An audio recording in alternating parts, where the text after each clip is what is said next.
All right, here we go. Hi, Snitchuation Room. I need help because my mother-in-law is slowly driving me insane. I've been married to my husband for 3 years. We have a good relationship, communicate well, and generally make decisions as a team. The problem is that his mother seems deeply uncomfortable with that fact. She is constantly weighing in on our lives without being asked, comments about how we spend our money, how we divide chores, how often we travel, and her favorite topic, when we're having kids. Oh, God. Every phone call somehow circles back to just curious questions that feel more like surveillance than concern. What really gets under my skin is how she tries to involve my husband against me. She'll say things like, well, I would have handled that differently, or doesn't that bother you? And then look at my husband when I'm not in the room. She frames it as motherly advice, but it feels like she's quietly testing whether he'll side with her over me. Recently, she asked my husband if he was sure he was happy because he flippantly mentioned a very small disagreement the two of us had over a money thing.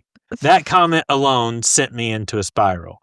I've tried to be polite, I've tried ignoring it, I've tried gently setting boundaries, but she either laughs it off or acts wounded and tells other family members that I'm keeping her at arm's length. My husband agrees that she can be a lot, but he's conflict avoidant and keeps hoping I'll calm down, that it'll calm down on its own. It hasn't. So what should I do? Do I push my husband to confront her more directly?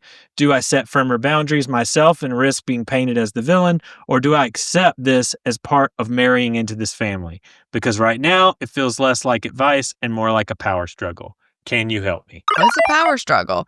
What is up with these men who are conflict avoidant? What's wrong with y'all? Wrong with us? Just generally. I mean, or men who can't, for mothers who are overbearing, the men who can't be like, hey, stop. Well, I don't have an overbearing mother. No, not at all. I think all I'm not talking about you. No.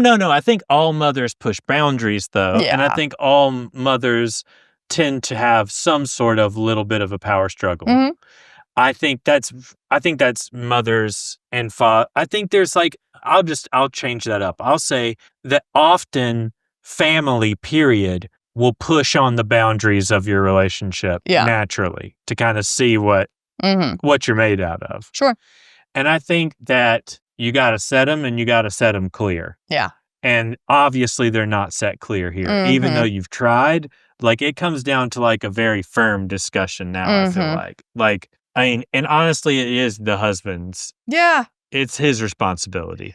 Yeah. I mean, a few things. One, if you live close, get further would be one thing, if you can. Two, he needs to absolutely set boundaries with her. That's ridiculous. Trying to wedge in like that is... Well, and I've never experienced that either. Your mom does not wedge in on us. No. My parents don't wedge in on us. No. They're obviously everybody, like I said, there are small boundary pushes and things like that happen naturally in families. But never have I had anybody be this direct. No, no. I don't like you. No. Basically, I don't like her. I know you're married. Yeah. But but are you sure? Or you're going to side with me. Right. I think it's really hard because moms who have boys really struggle with letting go. I feel like when moms have girls, the girls continue going home. They do the traditions. They don't lose them to other families. And I think dads can be similarly to girls. Yeah. This protective thing. Yeah. And so I think women who have only boys especially really get protective in this way. They want to be the woman, the matriarch, whatever. And so it becomes a weird battle. But yeah, he needs to step up and say something. And it's do I become the villain? You already are. In her world, you already are. So rip the Band-Aid off. Yeah. And and honestly, this is how I operate. My marriage is not just another relationship in my life to be put on some hierarchical structure. Right. It is the top. And so if you're messing with that, you're messing with me. And I'm way more apt to confront you, have a conversation with somebody who's not that person. Like if it's interfering with that relationship, that's like the primary relationship. Yeah. And so like, I think you've got to establish that with your husband. Like, am I the primary relationship and here? if not, then kick rocks. Because if your husband cannot have a conversation with his mother about not horning in on everything y'all are doing, this is going to be a lifetime. Did it say they have kids? No, it said she's constantly asking about when they're going to have kids. Yeah. Well, this will, God. I mean, if you have any desire to have children, this will only be. It will be exacerbated. It'll once be you exacerbated. Have kids. Like I said, like marriage is one of those amplifiers. Having kids is one of those amplifiers. Amplifies the good, amplifies the bad. Yeah. Yeah, so you're going to have to catch her with some boundaries before that happens, or she is truly going to be unhinged. Oh, I definitely think so. And I think, like, she seems to already be involving other people. She's talking to other family members. It's not just them. No. And that's what I'm saying. Like, get some distance. Get some distance if you can, especially while you don't have kids. Like, move away for a year. Well, and I think the other thing is, like, for the husband to say, it doesn't have to be adversarial with the mother. It can just be setting the boundaries and saying, look, like, this is my wife. We live our own lives. It's not an attack against you. Oh, she's going to take it like that, though, because she said that she gets wounded. Yeah, well, she's going to have to be wounded. But if she's going to be wounded, it needs to be... She's going to have a broken wing. But it needs to be by him. It doesn't need to be by her. It needs to be by the son to go in and say, look, I'm seeing this pattern with you. I don't like it.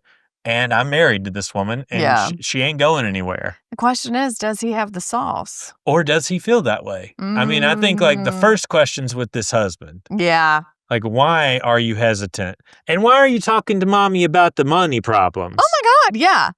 Flippantly mentioning it. Was that what he said? Right. And then the mom telling everyone she's keeping her at arm's length. Yeah, bitch, I am. Coming out here like this, okay? Yeah, you're at arm's length until I've decided otherwise. Yeah, you are at arm's length. Uh-huh. What are the runners who run like that called? Oh, that's a stiff arm. Oh, yeah. That's what I'm doing. Stiff arm. That's a stiff arm. Stiff arm until you prove yourself enough to me where you can come in closer. Otherwise, boom, there it is. Yeah, I hear that. I hate it when people whine about that. She's keeping me at arm's length. Do something different. Well, I also think, like, there is this passive aggressiveness that you don't have. Like, I just have aggressive. Do you know what I mean? Like, you're fully comfortable with conflict. Okay, I'm not comfortable with that. No, I'm not. Well, then you do a great job. I don't like it. I'd rather cut to the chase and get through it than sit around and simmer in it. But here's the difference. It's like, what you consider conflict,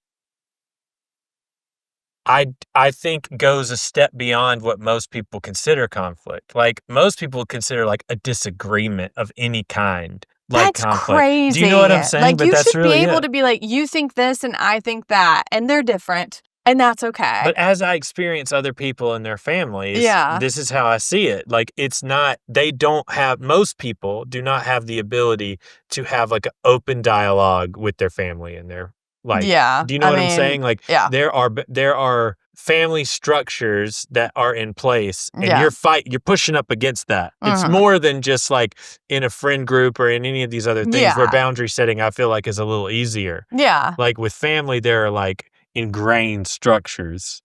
Yeah. I mean, there's definitely like that in my family, too. I guess No, I think in every family is what I'm saying.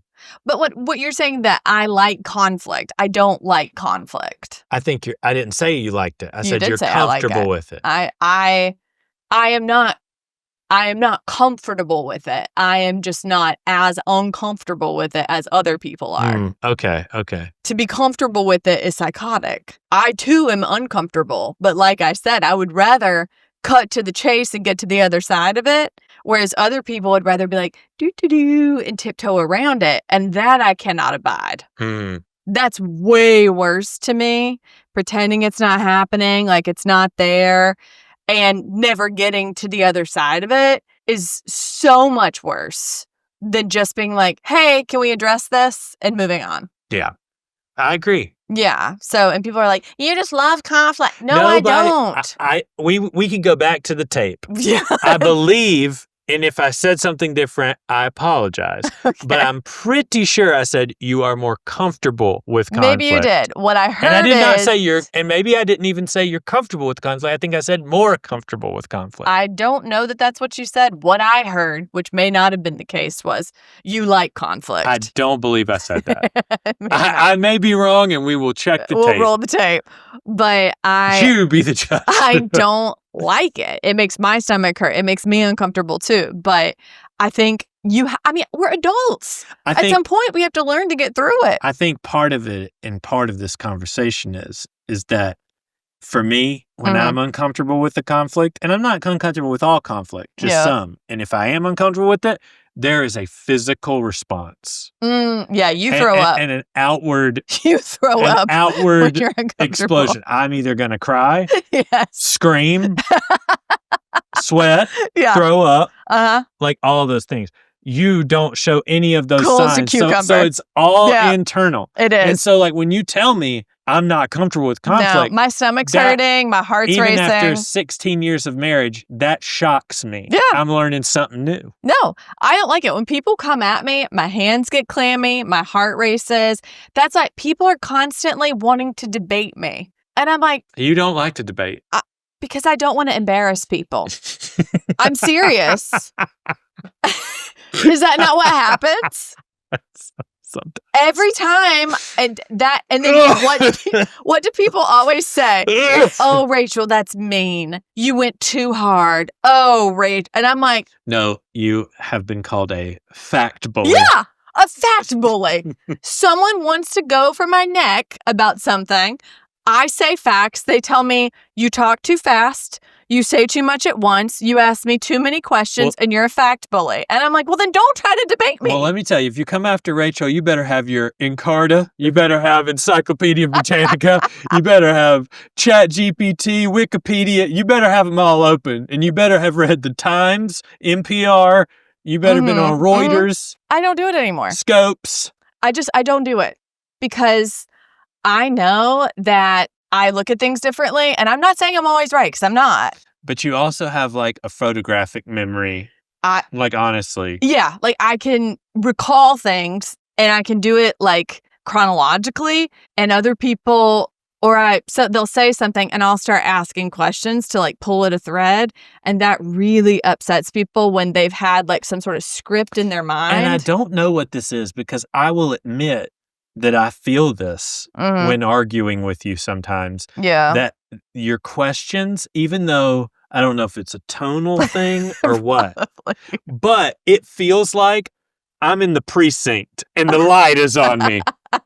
And you're like, yeah, I gotcha. But I know you never like that's not how you are, but there's something about it that and I see it on other people's faces. I know. I have a level of intensity that makes people wildly uncomfortable. I'm telling you should have been in the FBI. No, but but that's why I don't debate. I don't like doing stuff like that. Even when I was like teaching and stuff and kids would do stuff, I was like, I really don't want to do this. And I would have to like get on to people. And I feel like people thought like, oh, she likes being in charge. She likes doing this. And I'm like, no, I really don't. I don't like having to call people down. I don't like having to be the bad guy. I don't like having to be like, hey, stop doing that. Don't do this. Da da da. But people respond to it. I hear that. And they stop. And that's what I did. And so here we are.